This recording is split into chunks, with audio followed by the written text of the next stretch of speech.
I got a great question from one of my viewers the other day. She asked, how can I feel more comfortable with putting myself out there? If I'm being totally honest, I think that self-promotion and putting yourself out there is one of the hardest parts about entrepreneurship. I'm actually very much an introvert myself, and I used to feel so much stress and pressure every time I'd show up to post on social media or try to show up in my business. Because of that, sometimes I'd not post at all. But over the years, I've developed a few tricks to help me show up confidently and consistently for my business in everything from social media and YouTube to podcast interviews and speaking engagements. And I'm sharing my top 3 tips with you in this video. Want even more of my best branding and business advice specifically for women in business? Subscribe to my channel and click the bell to be notified when I post each new video.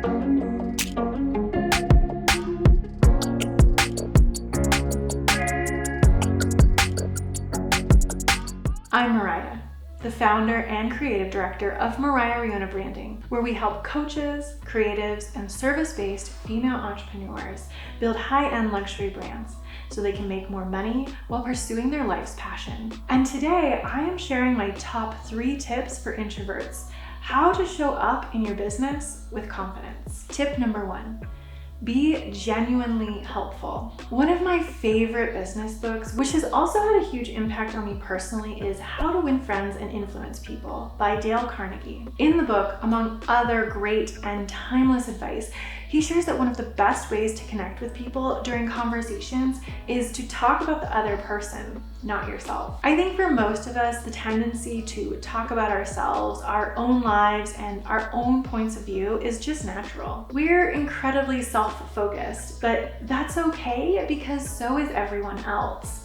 And you can use that information to your advantage. When it comes to striking up a conversation with a new business connection, you can gain their admiration and, more importantly, their attention by making the conversation about them. You can also use this concept in building your brand and putting yourself out there. In fact, you should use this concept. Most businesses and entrepreneurs mistakenly go into marketing and promotion making everything about themselves, their businesses, and their products and services. But if we remember that human nature dictates that we are all individually self-focused, it's easy to understand why these types of marketing campaigns don't work. Put more simply, your clients and your audience don't care about you. They care about how you can help them.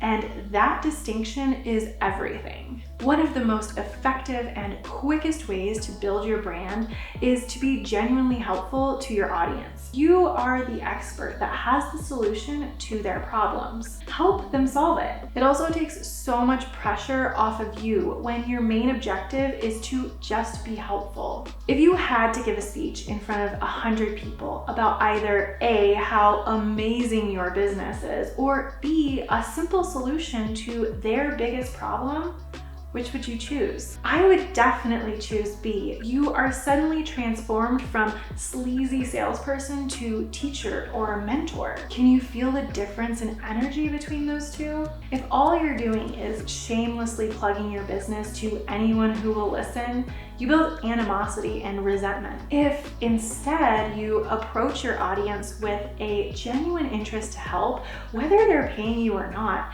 you build goodwill and rapport. And over time, those people will buy from you. This also puts you in a different mental state, that of a teacher. Instead of feeling pressure to be absolutely flawless and have a sleek sales pitch, you're providing value and not expecting anything in return. It takes so much pressure off. I personally hate public speaking, but I love teaching others.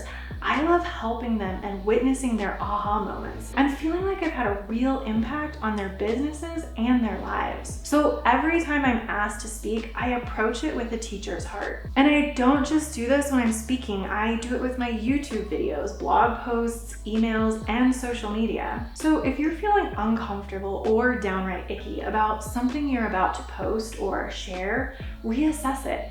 Maybe you're being too salesy, or maybe you're just talking about yourself too much.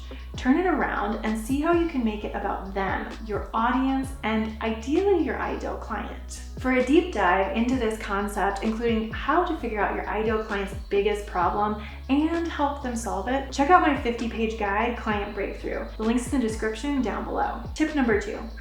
Plan and schedule everything ahead of time. One of the biggest sources of anxiety that I've noticed in introverted entrepreneurs like myself is the stress of posting in the moment on social media. To me, the idea of trying to come up with the perfect thing to say in that moment and then expecting the instant feedback of likes, comments, or shares is really overwhelming. You can get caught up in this negative spiral of tweaking and adjusting, trying to make it absolutely perfect before hitting publish. When I used to approach my social media and content marketing this way, I'd usually just shut down and not post anything at all. Instead, what I recommend is planning out and scheduling everything ahead of time. That way you're not feeling the pressure of having someone read your post or watch your video minutes after it's been created. Also, the more time you give yourself, the less emotional attachment you have to that piece of content.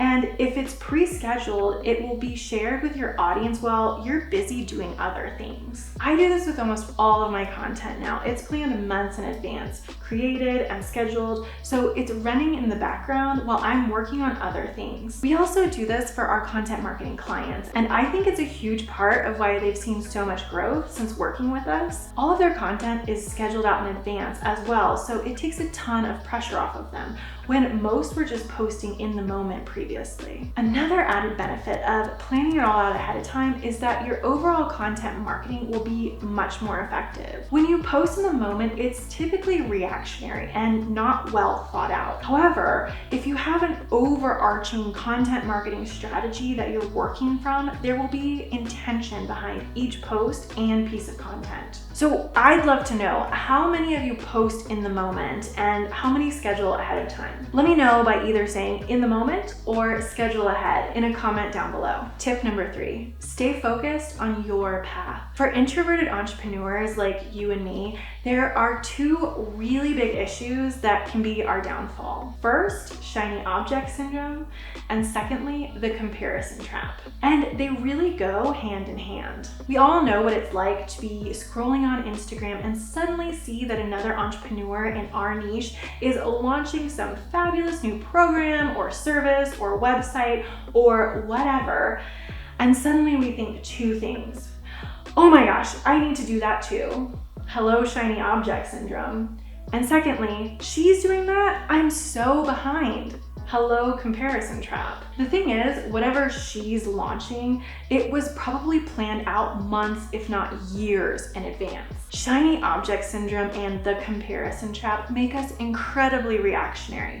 They make us feel like we constantly need to pivot to catch up and even stay relevant. Or worse, it can make us feel left behind and irrelevant, which leads us to not putting ourselves out there at all. But really, these things are just distracting us from what we should be doing, focusing on our own path.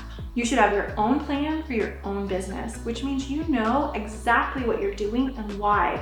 It doesn't matter what those other entrepreneurs are doing. When you have a plan and you know your path, you know how to show up in your business, and that gives you the confidence to share your message proudly with your audience, regardless of what any other entrepreneur is doing. So stop worrying about what those other entrepreneurs are doing. Stop scrolling if you have to. I did. I talked about this in my last video, work from home productivity tips for entrepreneurs. Click that link if you want to check it out. I actually quit Facebook and deleted the Instagram app from my phone because I realized that I was wasting precious time worrying about what my industry peers were doing, instead of staying focused on my own path. Since getting rid of Facebook and all but getting rid of Instagram, I've actually nearly tripled my income. And I don't think that's a coincidence at all. I've been head down, focused on my business, and it's paid off big time. Speaking of staying focused on your own plan, this really aligns with my previous tip to plan and schedule everything ahead of time, like your social media. If you want to know more about how I stay focused on my path and create consistent content that attracts my ideal audience, then you have to grab my free guide, your social brand guidebook, to help you craft your own social media marketing strategy. You can get your copy with the link in the description down below. I know it's not easy building a business and having the constant pressure of having to put yourself out there. So hopefully these tips were helpful for you. Let's make a pledge to show up in our businesses and not worry what other entrepreneurs are doing or trying to make everything perfect or go viral or get enough likes. Let's just show up with confidence because we know we have something valuable to share with the world. If you're with me, then let me know by leaving this comment below. I will show up with confidence. You've got this. As always, I'm cheering you on. If you want to know more about creating an audience of raving clients and fans, then check out the video that just popped up. If you liked this video, hit that thumbs up below and subscribe, and I'll see you in the next video.